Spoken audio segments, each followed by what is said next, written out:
Have you ever been to Wendy's? In general, it is a good restaurant. The food is pretty good and they have more variety than the rest of the burger places. Like McDonald's with Ronald, they also have their own mascot. She is a very cute red-headed girl. I never knew if she is based on a real person or if they just created her for the logo. But what I do know is that once, someone disguised as she tried to kill me.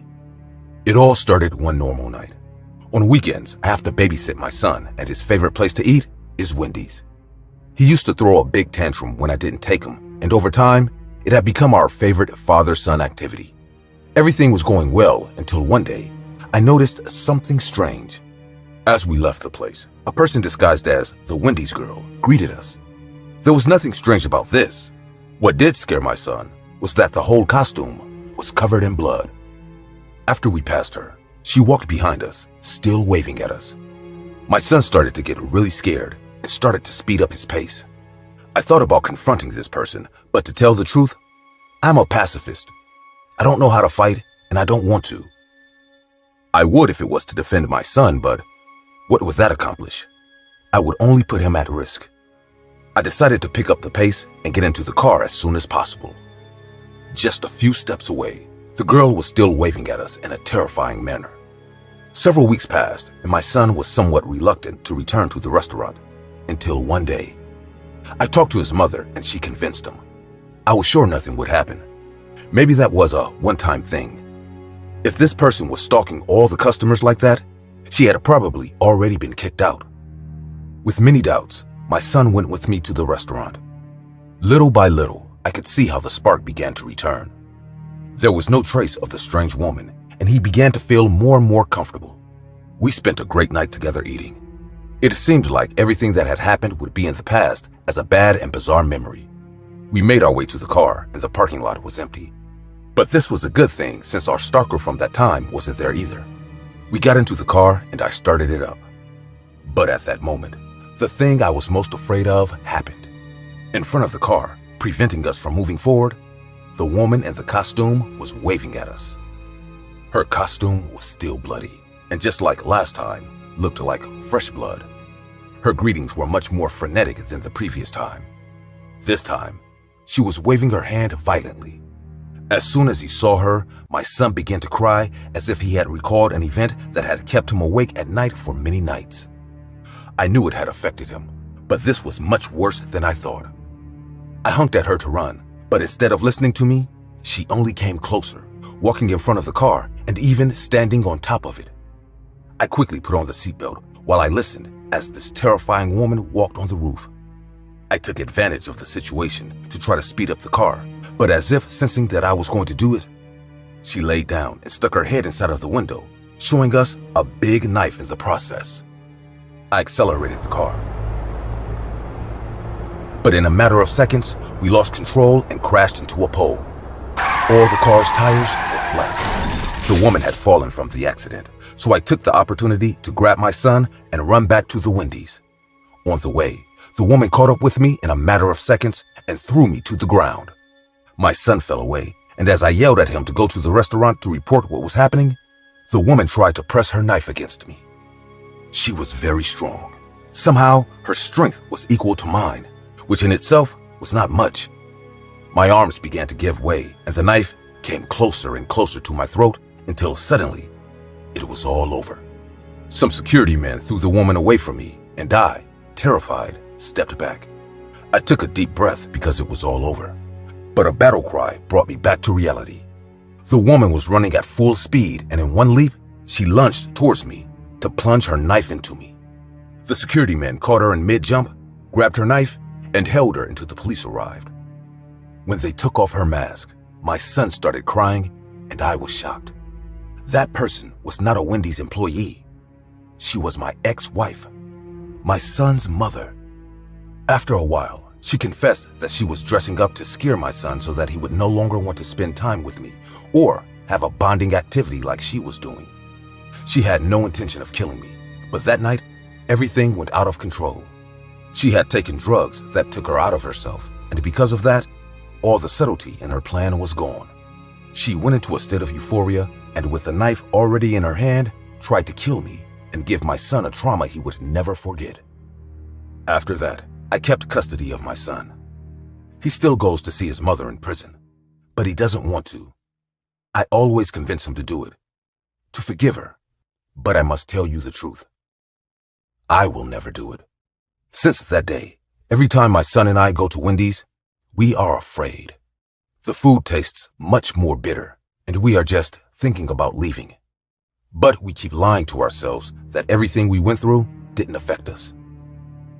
At the end of the day, even though she ended up in jail, my ex-wife, the woman dressed as the little girl at Wendy's, got her way.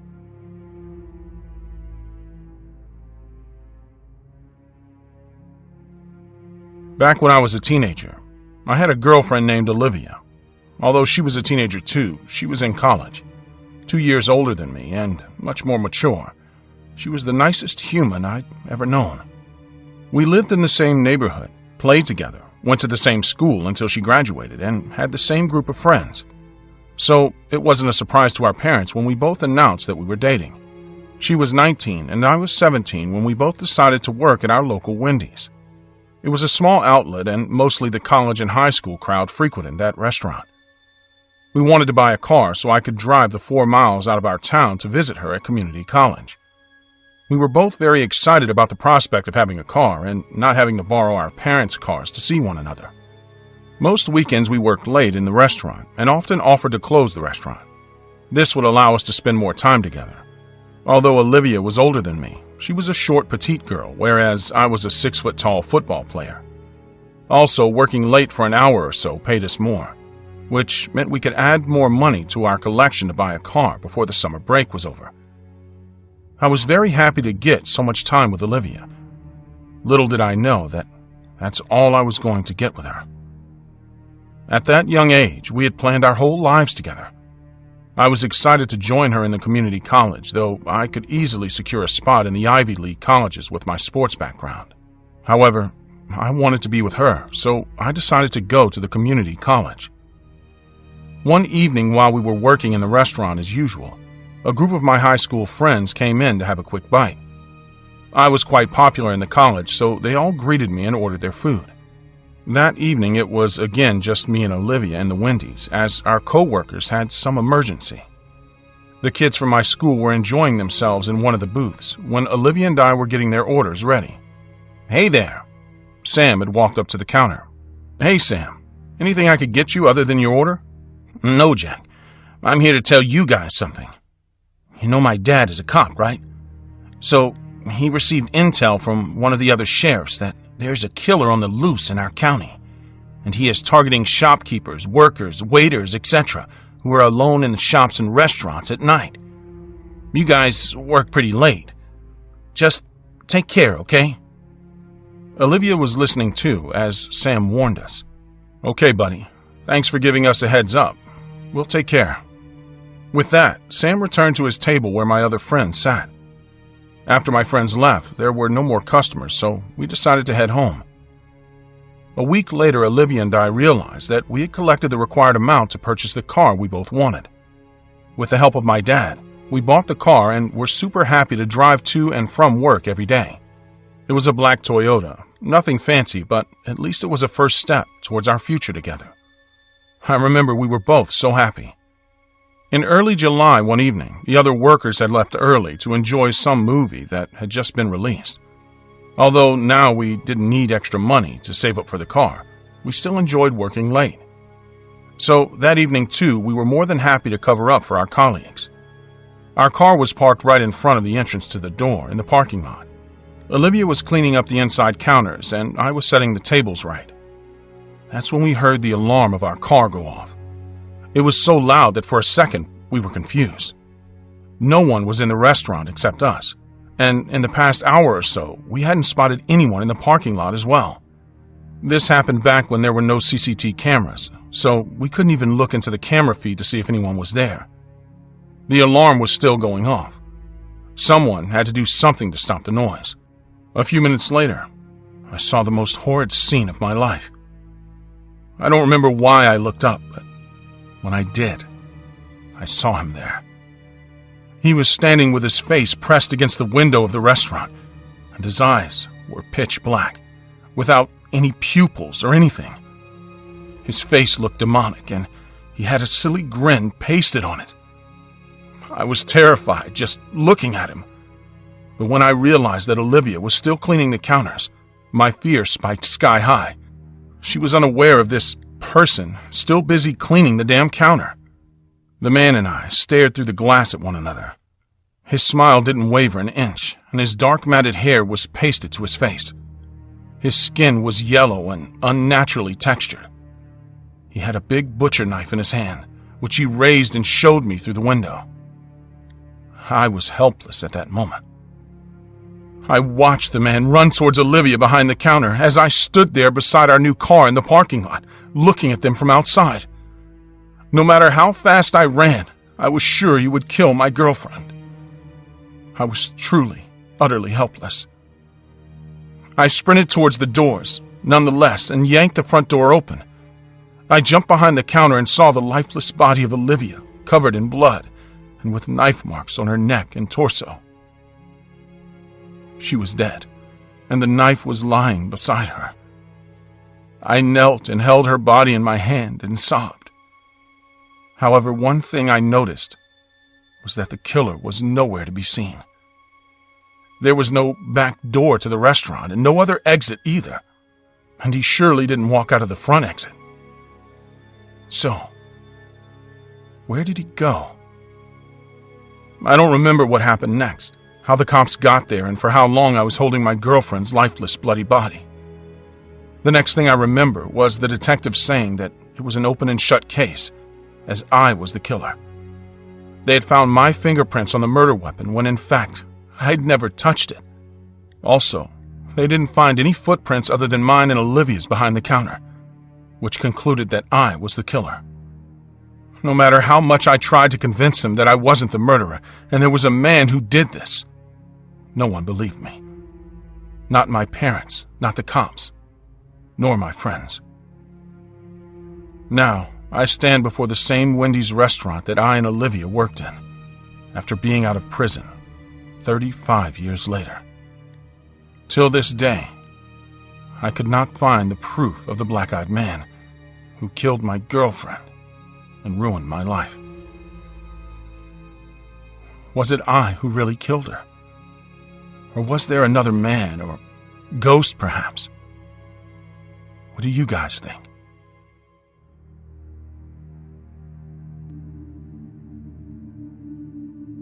When I was a little girl, my mother told me that fear was an emotion that required to be conquered, but in case it was impossible to fight against it, the best solution would be to flee.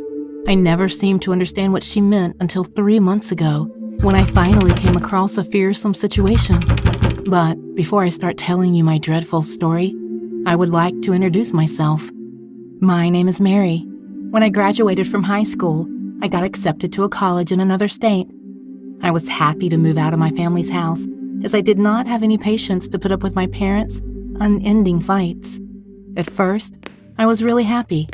I have never felt that free in my life.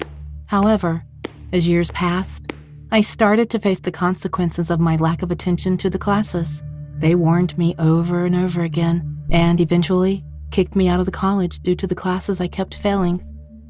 I never had the courage to tell my parents about it, because I was afraid that they would force me to live with them again, and that was something I did not desire. Because I was not able to stay in the dorm, I had to find a place to live, and to be able to pay the rent, I had to work. I searched for a job and was desperate to find one.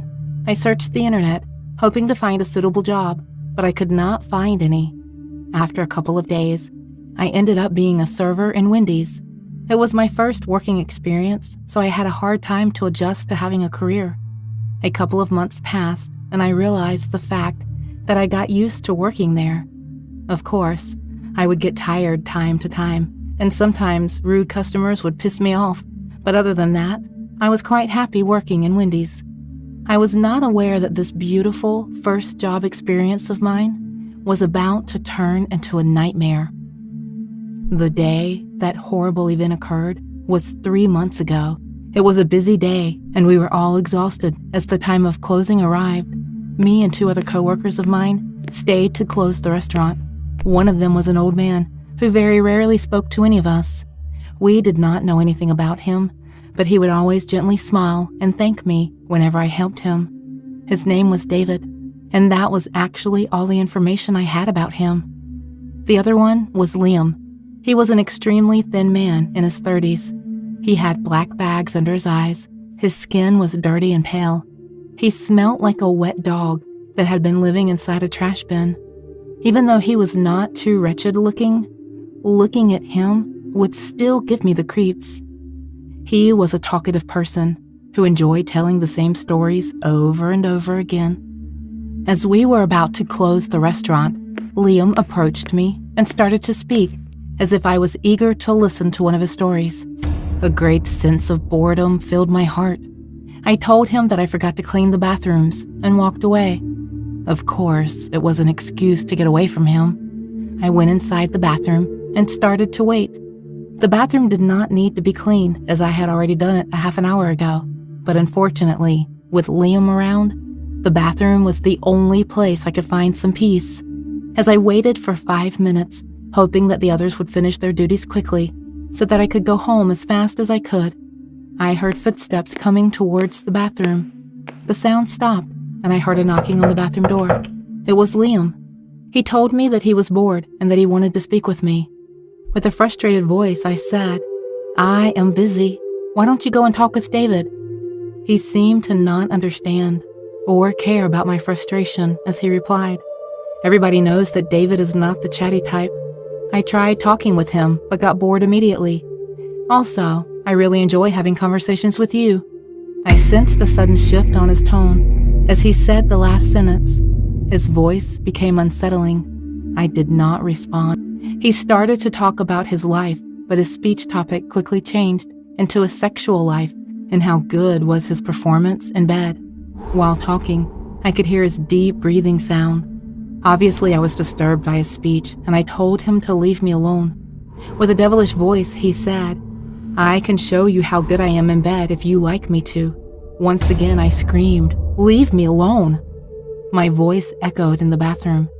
After a couple of seconds, I started to hear banging sounds, as if he was trying to break open the door.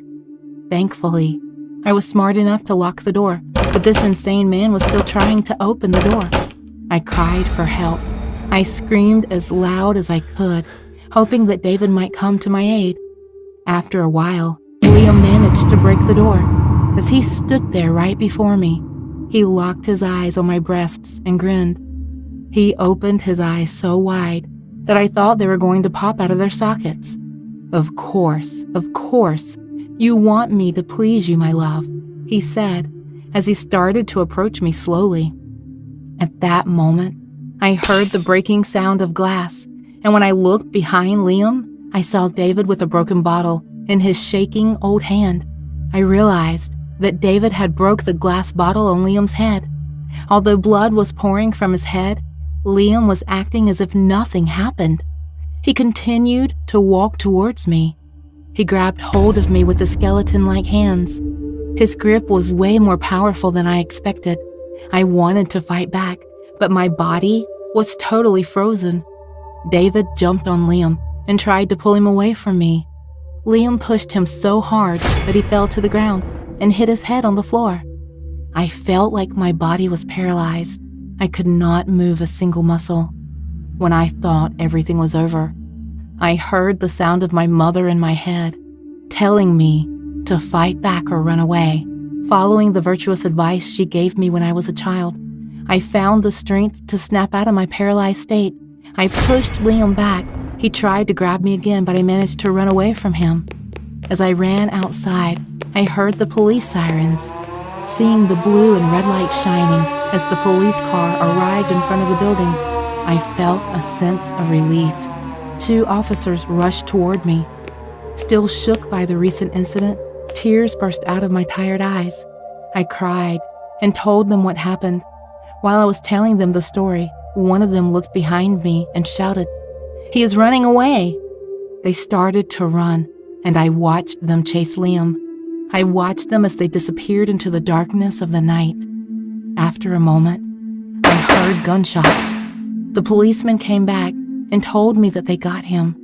Apparently, the police had to shoot Liam 9 times before he fell to the ground. I told them that David was lying inside, unconscious. They rushed inside and came out of the restaurant carrying David. He seems to be okay, one of the officers said. They told me that after David heard my screaming, he called the police, and that was the reason they were able to arrive so quickly. I thanked David. I thanked the officers, and I asked them what they knew about Liam. They told me that, considering the way he resisted to the bullets, it was possible that Liam was under the influence of a substance. I resigned from my job at Wendy's the very next day. I called my parents and told them what happened. My father demanded me to return to them immediately. Normally, this would bother me, but after everything I went through, the idea of going back to my parents' house seemed good. I do not know why Liam was acting that way, but according to the police investigation, it is likely that he was a drug addict with an unstable mind. Although I know he is dead, I still wake up at night, seeing him in my nightmares, approaching me and saying, "Of course, you want me to please you."